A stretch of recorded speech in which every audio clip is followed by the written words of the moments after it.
Hey guys, I'm Paul. And I'm Bea, and in this video, we're going to talk all about me and my experience with losing Google Voice and my US phone number.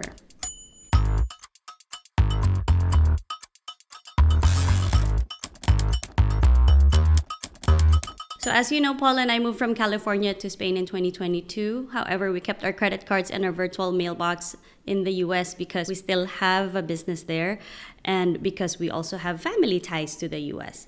So the week before we left, I ported my number to Google Voice, and I think I paid about $20 to do that. Everything worked fine for a year. I was getting text messages, I would get two-factor authentication, and I can text anyone within the US with no problems until about 2 months ago when suddenly I can't access anything. So I contacted Google Voice to find out what was going on, and they just gave me such a generic answer that I violated their terms and conditions. And when I read thoroughly, I know that I didn't violate anything. I wasn't spamming anyone. And they couldn't give me a concrete reason on which rule I violated when I followed up. I looked online and people were getting the same experience. And they were saying that Google didn't really answer their question or didn't even give enough proof that they violated any of the terms. So it looks like I was on the same boat as the rest of these people.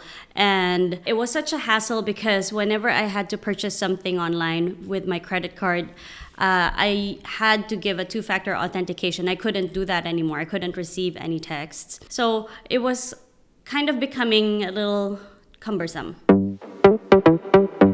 I contacted Google for a more in-depth explanation, but they gave me the same answer. I submitted the same form like 5 or 6 times and they gave me the same generic answer.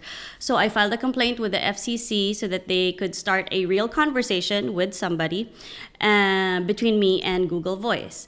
My first priority was that I wanted to keep my old phone number because I don't know where it is now, if somebody else owns it.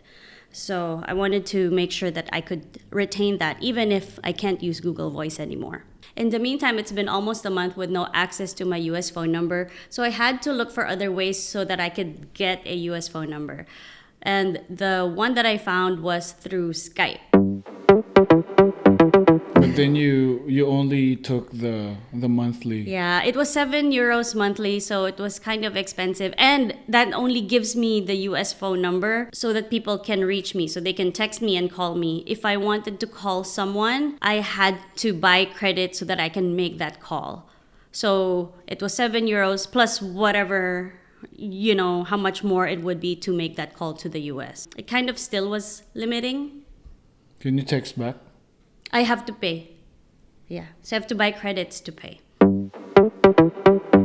So we already had a cell phone service with Orange, which would give me 50 minutes of phone calls to the US. But as you know, like when I call US numbers, it's not to a friend because we can call using Facebook Messenger or Instagram or whatever.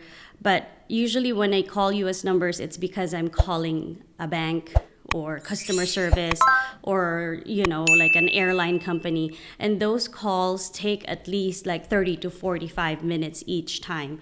So my cell phone plan with Orange wouldn't be enough for that because they only get like 50 minutes of free calls for the month. And I know I reference Ron and Lauren a lot, but they were instrumental because we were talking about keeping like the US cell phone numbers at one point, and they said that they were using Lobster, which they said they can call the US at no extra cost. So it's unlimited calls and texts to any US number at no extra cost with their plan. So I had no idea there was such a provider available. And at first I was like, nah, I'm not gonna switch. But then I looked them up and the website was all in English. It wasn't much more. The difference was just about €3, but that gives me unlimited calling and texting to the US, which I really needed sometimes. And I didn't want to be limited to just the 50 minutes and then, I have to pay extra and it's this much per minute, blah, blah, blah, blah, blah. So I figured, okay, why not just bite the bullet? At first, I was worried that I was going to lose my Spanish phone number, but after reading the website, it tells me exactly how I can port my Spanish number to Lobster, and it was very simple. So I did enjoy reading everything in English and understanding why this one will cost me a little bit more aside from my monthly plan. So let's compare my €10 a month account with Orange versus Bea's €13 a month account with Lobster. I have the Mundo 10 with Orange, and it includes 25 gigs rollover data, 5,000 national minutes, and only 50 minutes of international calls to the US, Canada, and Europe. It includes roaming within the EU, and you can use up to 10 gigabytes of data while roaming. The good? Rollover data.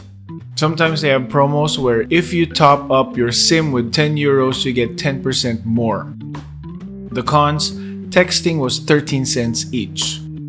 The service and the website is also in Spanish, so there are times I don't know what I was charged for some calls.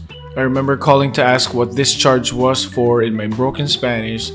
They were able to resolve it, but it was so difficult to explain the situation to them.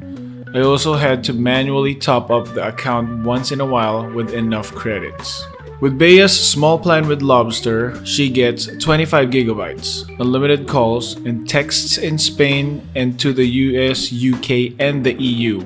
She also gets roaming within EU, plus Gibraltar, Iceland, Liechtenstein, and the UK, and she could use up to 12 gigs of data while roaming. The pros: unlimited calls and texts to the US, roaming in the UK when we want to travel there, and the website is super user-friendly and has plenty of information to answer all the questions about their plans.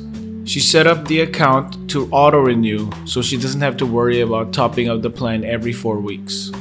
The cons: data does not roll over or accumulate, and calling special numbers are charged, so she also needed to add some credits.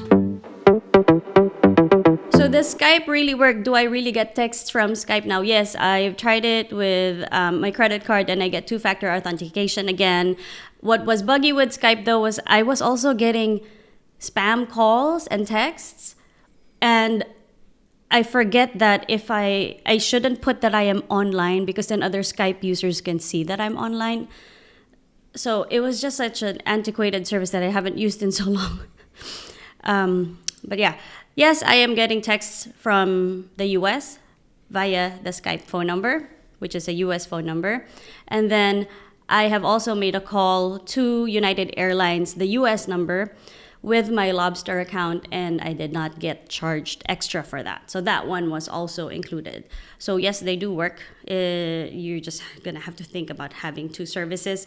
But I do like that I don't have to, for example, go into an application to make a call or to text someone. I can just do it regularly. I can just do it with my phone as I usually do. So what's the situation right now with Google Voice and your appeal? So Google's first reply to me was that they said that they determined that I was outside of the US and Google Voice is a US-based product only. But then you looked at the workspace. What was it? I think it was like the countries that are covered by Google Voice, and Spain was in one of them. Right. So then I replied back. So Google's response was kind of like, this is the end of the matter. I hope this closes the matter. Thank you, blah, blah, blah. But I can actually respond to the FCC, and that's what I did. And I told them I'm not happy with Google's response. My first priority was finding out what happened to my phone number. Where is it? Who has it? Is it, released out into the wind? And then my second concern was that, but they said there are regional countries or regional services, and Spain was one of them. So how can you say it's a US-based product when there were maybe 5 or 7 other countries that were under the regional service area? So I haven't heard back from them, but the FCC did forward that to Google. So I am entitled to another response from Google. So we'll find out. But for now, I have Skype and I've switched to Lobster. I'm hoping I can get my Google Voice number back so that I can discontinue Skype because it's still €7 a month. And, just to receive texts and calls, that's a little bit too much, I think. But we'll see. But overall, I am happy that I switched to Lobster because It's been very intuitive. There was a time where I had to go over my data because we were in a different island with no Wi-Fi, and then I can actually upgrade my data for the next month and then downgrade back to the cheaper one. So I kind of like that I understand what is going on because everything is in English. If we encounter problems for Paul, I'll probably do the same for him. And then for Lobster also, I remember Ron saying that, and also online, it's saying that Lobster is all English. So whenever you have any problems, you just call customer service and they speak English. So it's not going to be a problem. That's true. Yeah.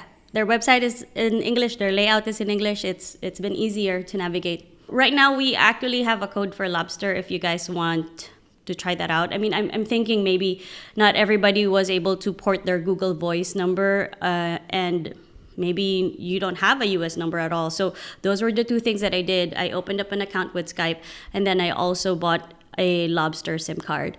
And you can transfer your old number into Lobster and port it so you keep the same number that you've been using all the while here in Spain. So if you guys want to check out Lobster to see the pricing on their packages, go ahead and click the link. We're going to link it here below. Hopefully that clears up everything that you need to know about Google Voice, how they could just take your number away from you, what the solutions are. Hopefully this is an actual solution for us, and hopefully they respond through the FCC. Wish us luck. If you want to know more about life in Spain, you should watch this video. This video.